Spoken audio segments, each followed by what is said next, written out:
exploitation. But one of our main programs is human trafficking. So what is human trafficking? Let's pull this one up. See if I can work the clicker. Okay, what is human trafficking? So here you'll see it says recruitment, transportation, transferring, harboring, and receipt of persons by means of threat or use of force. So basically what it actually does is it's controlling another person for the purpose of exploitation. So how do I explain this? They will take one person and they will control them through drugs. You'll see, if anyone has watched the movie Target, or Taken, I mean, you'll see they're pulled off the streets, they're tied up in basements. Okay, that's true, but not here in the Halton region. They control them by mind, okay? So, and these are the different types of human trafficking. Sex trafficking, labor trafficking, domestic servitude, forced marriage, and organ removal. Our main focus here today is talking about sex trafficking. So, methods of control. Let's take a look. Number one is love. They take a person and they tell them how much they love them. And they'll take them away from their family and friends. And then we have fear, right? So when a young girl or a young guy falls in love with someone who is actually a trafficker, they take pictures, they take videos, and then there's that threat of showing the whole world. And you know, once it's on social media, it cannot go away. And obviously there's threats of violence. And then perceived debt or bondage. So what they do is they will take you out and they will buy you things. They will get your hair done, they'll buy you a nice dress. And in cases of young men, they buy them video games, and then there's your debt that you have to repay.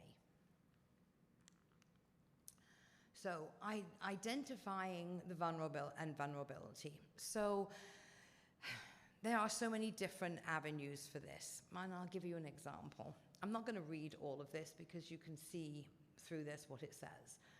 But I'll give you an example. We had a young lady, she was 18, I'm going to call her a lady. She was 18 years old. She lives actually here in Oakville, and she had problems with her body. So she thought. She was a beautiful young girl, I might add, but she was concerned about her own body image.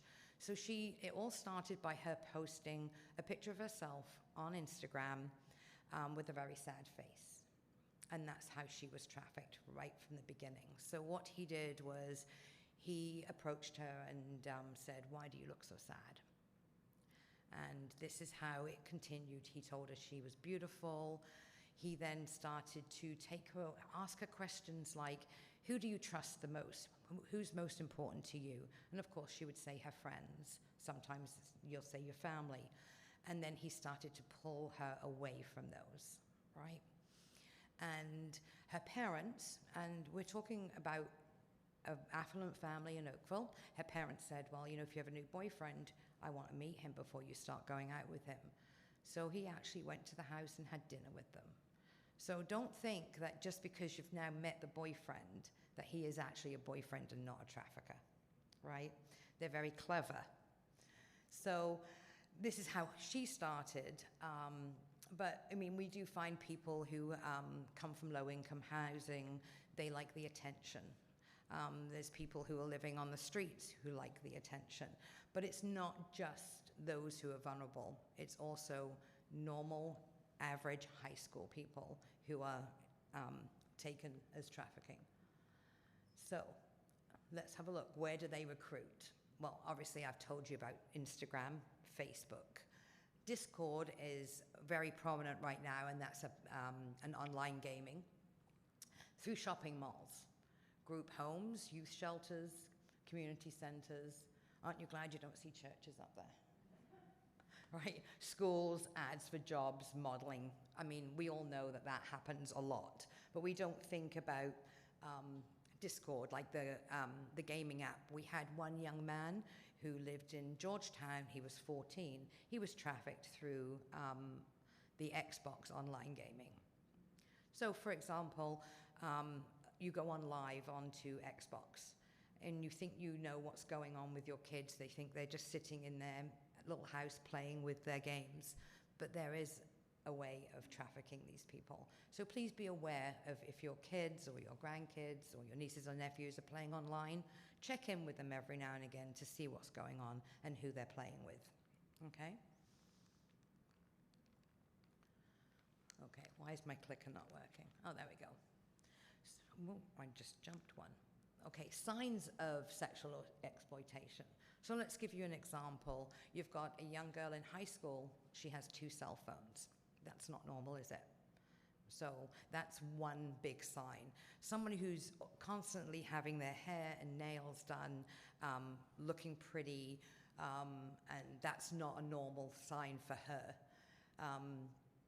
Getting rid of their old friends and having new friends. Being very distant towards people. Acting sexy, if you don't mind me saying, instead of their way of, their normal quiet self. Obviously going through hotel rooms and stuff like that. And then let's talk a little bit about branding tattoos. Everybody likes to have a tattoo. I have a tattoo. But, they do branding, so they'll put a name on or initials. So if you see somebody who's got a new tattoo, find out what that tattoo is about and what the meaning is behind it, just by general questions, because that could be a branding tool. Mental health, such as depression and anxiety. I know we've all been through that due to COVID, so that's a difficult one to separate. But being secretive is another big one. Where are you going? I'm just going out. You look really nice. Where are you going? When kids start not telling you the truth, then you know that something is happening. So, click. Survivor barriers for seeking help. So, the trafficker normally tells them that the police won't believe them or that they will hurt their family. So some traffickers will not go to the police. We're lucky that they will come to us. We don't force them to make reports. We support them in their healing journey, and when they're ready, maybe they will go to the police. We have a very good working relationship with the police officers. They come to our organization, they do presentations, and we do presentations to them. So we have a good working relationship with them, but the actual person who is being trafficked sometimes just does not trust them. So it takes time for them to be able to come forward. And it's very hard to prosecute traffickers, as you know. I mean, it's been in the news, and you can see some of them do get it. But it is very difficult, and it's very frustrating for the police, and it's very frustrating for us. But it's a work in progress, let's put it that way. Oh, there's one. Okay, there we go, let's do this. Okay, so I'm here to tell you, what can you do? So, first of all, the reason why it's happening in Halton is because we're a hub, and we are on the corridor of the 401, the QEW, and the 403. We have lots of hotels and motels in this area, so this is a great place for human trafficking. But what we can do is just look for the signs. So like I've talked to you about, cell phones, someone who's constantly having their hair and makeup done, being secret. Take a note of that, but always remember that they aren't going to come to you because maybe they're ashamed, maybe they're scared. So these are things that you can do. Help them build their self-esteem. Tell them that they're safe. Respect their choices. So if they choose not to go to the police, respect that choice for now, right? Be patient with them. Don't judge them. Educate yourselves and continue to talk about the issues openly. And then you can always contact us. If you think that somebody is being trafficked, you can always contact us, and we will guide you through what to do, and maybe we can come out and help you with that. So just remember that you always have to be patient and don't be judgmental to these people. Okay? So, Thank you very much for allowing me to talk to you today. I know I said that I wouldn't ask if you have any questions, but if you do have any questions, I'm happy to answer them for you. What kind of numbers are we talking about, Sheila? So during COVID, we ourselves had 87 clients that are trafficked in the Halton region. 87. So now, I mean, we have a little bit less, but we have quite a few. So it's growing. Traffickers are getting more cheeky, more clever. Like I said, he went to the house and had dinner with them, so they're not ashamed of what they're doing. Yes. Of the 87, how many were males and how many were females? We actually only had 4 males. Right. But you know. The other question that I have for you is that when you went through that list, it's very difficult because my young daughter is quite pretty, and she was always dressing up and so on. So how would you? I mean, two cell phones would be the big thing. It's one of the biggest things. Yeah, 2 cell phones is one of the biggest things. And if you notice that most young girls, I mean, I know when I was a teenager, I know it was a long time ago, but when I was a teenager, I did have very set friends, right? So if she starts changing her friends, that's a big sign as well, right? Because what the trafficker is doing is saying that these friends are no good for you and telling you to push them away, right? So, talk to them. But the 87, was that a lot of them went to the homes, or was it they found them?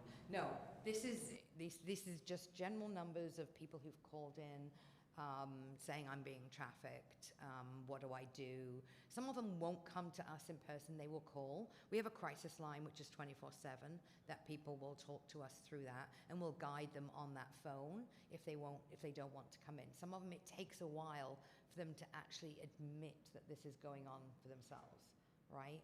And what they do is they drug them too, right? So. More than 87, for sure. Oh, probably, yes. Yes. Julie? So that actually, that was going to be my next number or question. Any idea of what the numbers actually are in Halton? And then secondly, so if you look along those motels, QEW, whatever, sort of any given time, how many of the motel rooms in a single hotel might be used? Do you have any sense? We don't. We have very good relationships with a lot of the motels and hotels. Some we don't, right? Some of the hotels and motels don't even realize that it's going on, right? Because what the trafficker will do is he will book that for a month, right?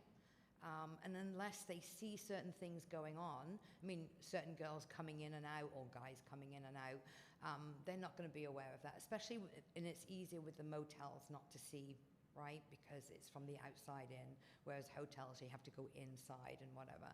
But the police do traffic all of that. They do traffic, but they literally go backwards and forwards. They have a good relationship too. They will come to us and say, we think this is what's going on here. So you have to remember, like, a sex worker is not sex trafficked. They make their choice to do that. And we at SAVIS and the Halton Police, they do not worry about those. That's a choice that they've made, right? But they also keep an eye out for us as well, believe it or not. The actual sex workers will let us know if they think there's trafficking going on.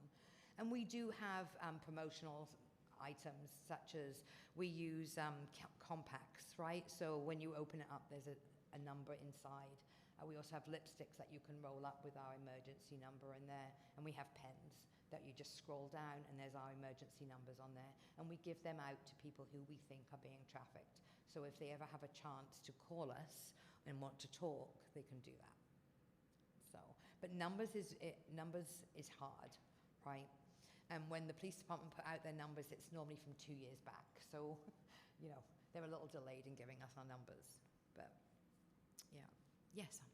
When somebody comes to you and wants to bust up, away from their exploitation, and they're completely estranged from their family, where do they go? Okay, so we're lucky enough to have 2 crisis units. which are in Burlington and in Oakville, and we also have transitional homes. So we will put them into a crisis unit. We will get them all the paperwork that they need. We will give them food, clothing. We're lucky enough that some of our funders will donate gift cards so that we can feed them and make sure that they're safe.